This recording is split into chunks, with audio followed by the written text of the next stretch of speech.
नमस्कार। आज हम एक बहुत ही आम लेकिन गहरी भावना के बारे में बात करने जा रहे हैं।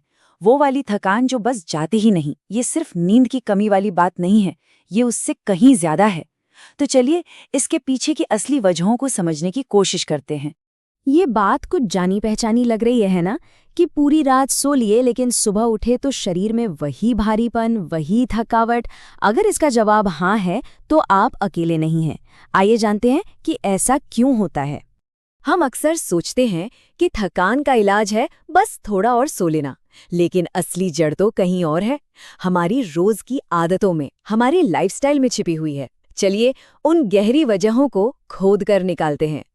तो सबसे पहले ये समझना जरूरी है कि हम किस थकान की बात कर रहे हैं। ये दिन भर की मेहनत के बाद होने वाली नॉर्मल थकावट नहीं है, ये कुछ और ही है। तो देखिए, थकान का मतलब सिर्फ थकावट नहीं है। ये एक ऐसी हालत है जहां शरीर, मन, सब कुछ इतना निचोड़ जाता है कि सिर्फ आराम करने से भी कुछ नहीं होता। ये एक गहरा डिसबैलेंस है। क्या इनमें से कोई लक्षण अपने अंदर महसूस होता है? लगातार एनर्जी कम रहना, किसी काम में मन न लगना, या फिर सोने के बाद भी फ्रेश फील ना करना। ये सिर्फ इशारे नहीं है, ये शरीर का एक तरह से मदद मांगने का तरीका है कि कुछ तो गड़बड़ है। तो सवाल ये है कि आखिर हमारी सारी एनर्जी जा कहाँ रही है? इस हिस्से में हम उन साइलेंट एनर्जी वैम्पायर्स पर नजर डालेंगे जो धीरे धीरे हमारी जीवनी शक्ति को चूस रहे हैं। देखिए, मजे की बात यह है कि थकान का कोई एक अकेला विलन नहीं है। जैसा कि हम देख सकते हैं, क्रॉनिक स्ट्रेस मतलब जो लंबे समय से चला आ रहा तनाव है, वो सबसे बड़ा कारण है। लेकिन उसके साथ खराब नींद, डाइट में कमी और खराब डाइजेशन जैसी चीजें मिलकर इस प्रॉब्लम को और बड़ा बना देती हैं। आयुर्वेद में ना एक बहुत ही कमाल का कॉन्सेप्ट है, ओजस। इसे आप शरीर की बैटरी या लाइफ फोर्स समझ सकते हैं। जब स्ट्रेस और खराब लाइफस्टाइल की वजह से ये ओजस कम होने लगता है, तो हमें वो गहरी वाली थकान महसूस होती है। मतलब ये सिर्फ एनर्जी की कमी नहीं, हमारी लाइफ फोर्स का कम होना है। तो फिर सवाल उठता है कि इस खोई हुई एनर्जी को वापस कैसे लाएं? इसका जवाब ना बहुत ही सिंपल है, पर बहुत पावरफुल भी। एनर्जी को जबरदस्ती बनाने की कोशिश करने की जगह उसे रिस्टोर करने पर ध्यान देना होगा। बस सोच में ये एक छोटा सा बदलाव लाना है। तो यहाँ ना दो रास्ते हैं।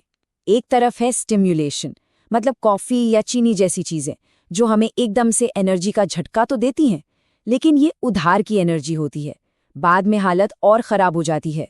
और दूसरी तरफ है रेस्टोरेशन, मतलब पोषण और आराम के जरिए शरीर को अंदर से हील करना, ताकि हमारी अपनी सस्टेनेबल एनर्जी बन सके। यही यही इस पूरी बातचीत का सार है।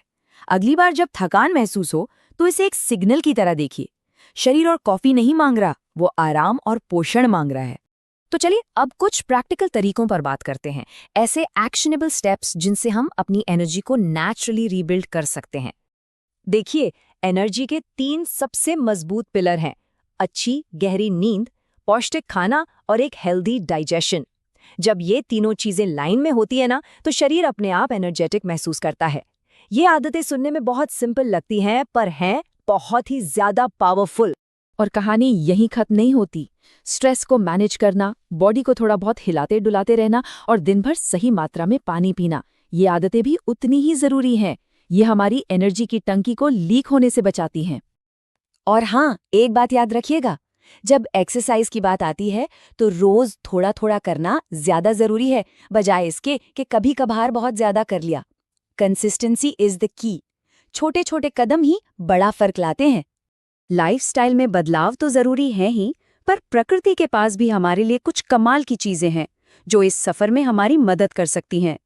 इन्हीं में से एक है अश्वगंधा, एक बहुत पुरानी जड़ी बूटी जो स्ट्रेस से लड़ने और एनर्जी को रिस्टोर करने में मदद करती है। अश्वगंधा को एक एडाप्टोजन कहते हैं। अब ये क्या होता है? इसका सीधा सा मतलब है कि ये शरीर को स्ट्रेस से डील करने में मदद करती है, उसे हालात के हिसाब से ढालती है। ये कॉफी की तरह आपको अचानक किक नहीं देती, बल्कि अंदर से सिस्टम को बैलेंस करती है ताकि आप नेचुरली एनर्जेटिक फील करें। अगर अश्वगंधा को ट्राई करना चाहें तो यहाँ कुछ आसान तरीके दिए गए हैं। इसे सुबह एनर्जी और स्टैमिना के लिए ले सकते हैं, या फिर रात को अच्छी रिकवरी के लिए गर्म दूध के साथ। हाँ, एक बात ध्यान में रखना बहुत ज़रूरी है। नेचुरल चीज़ें थोड़ा वक्त लेती हैं। ये कोई मैजिक पिल नहीं है। शरीर को हील होने और अपनी एनर्जी को फिर से बनाने में थोड़ा समय लगता है। तो सब्र रखना ज़रूरी है। रिजल्ट्स धीरे-धीरे दिखेंगे। और हाँ, ये बहुत ज़रूरी बात है। कोई भी नई हर्ब या सप्लीमेंट शुरू करने से पहले किसी डॉक्टर या एक्सपर्ट से सलाह ज़रूर लें। अपनी सेहत के साथ कोई चांस नहीं लेना चाहिए। सेफ्टी सबसे पहले आती है। तो इस पूरे चर्चा का निचोड़ क्या है? बस एक लाइन में, सिर्फ लक्षणों पर पट्टी मत बांधिए, बल्कि जड़ तक जाइए। उस असली कारण पर काम कीजिए जो आपकी एनर्जी को खत्म कर रहा है। तो मैं आपको बस इस एक सवाल के साथ छोड़ना चाहता हूँ। क्या हो अगर असली एनर्जी ज़्यादा मेहनत करने या खुद को पुश करने से नहीं, बल्कि स्मार्ट तरीके से जीने से आती है? स्टिम्युलेशन की जगह रेस्टोरेशन को चुनकर हम एक ऐसी एनर्जी बना सकते हैं जो वाकई टिकती है। अपना समय देने के